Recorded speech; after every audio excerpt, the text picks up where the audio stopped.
भारतीय state bank बनाम असम के एक उपभोक्ता का मामला है। तो ये केस मुझे पर्सनली बहुत अच्छा लगा और मुझे इसमें भी बहुत कुछ सीखने को मिला क्योंकि इससे पहले मुझे भी इस चीज़ के बारे में नहीं पता था।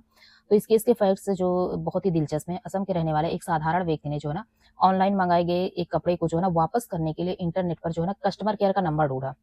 लेकिन वो नंबर एक साइबर ठग का था। उसको वो नंबर मिल गया लेकिन वो नंबर जो था ना वो एक साइबर ठग का था।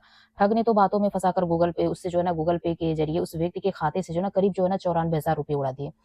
पीड़ित ने सूझबूझ दिखाई और घटना के तुरंत बाद यानी 24 घंटे के भीतर जो है ना बैंक और पुलिस को इसकी लिखित शिकायत दर्ज करा दी। लेकिन ट्विस्ट तब आया जब स्टेट बैंक ऑफ इंडिया ने पीड़ित को पैसे वापस करने से मना कर दिया।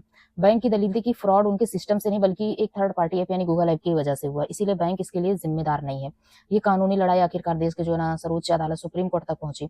तो सुप्रीम कोर्ट ने क्या कहा कि भारतीय रिजर्व बैंक मतलब आरबीआई का एक बहुत ही महत्वपूर्ण सिद्धांत है कि जिसे जीरो लायबिलिटी यानी शून्य जिम्मेदारी का नियम कहा जाता है। कानून के मुताबिक अगर किसी ग्राहक के साथ कोई डिजिटल धोखाधड़ी होती है और वो 3 दिनों के भीतर इसकी सूचना अपने बैंक को दे देता है, तो उस नुकसान की पूरी भरपाई करना बैंक की कानूनी जिम्मेदारी बन जाती है।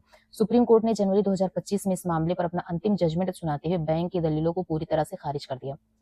कोर्ट ने आदेश दिया कि बैंक जो है ना वो थर्ड पार्टी एप्स का बहाना बनाकर अपनी जिम्मेदारी से नहीं भाग सकती। इस फैसले में सुप्रीम कोर्ट का सबसे बड़ा रोल सेट किया गया कि कानूनी सिद्धांत ये है कि डिजिटल सुरक्षा में किसी भी चूक की जिम्मेदारी प्राथमिक तौर पर बैंक की होगी, जब तक कि बैंक खुद ये साबित ना कर दे कि लापरवाही ग्राहक की तरफ से हुई थी। अदालत ने साफ किया कि अगर ग्राहक ने अपनी तरफ से कोई गलती या ओटीपी शेयर नहीं किया है, तो बैंक को पूरा पैसा ब्याज समेत लौटाना होगा। इसीलिए सतर्क रहे, साइबर फ्रॉड होते ही तुरंत 1930 पर कॉल करे और 3 दिन के अंदर अपने बैंक को सूचित करे। कानून आपके साथ खड़ा है। अब वो तो आप जानो खड़ा है कि नहीं है।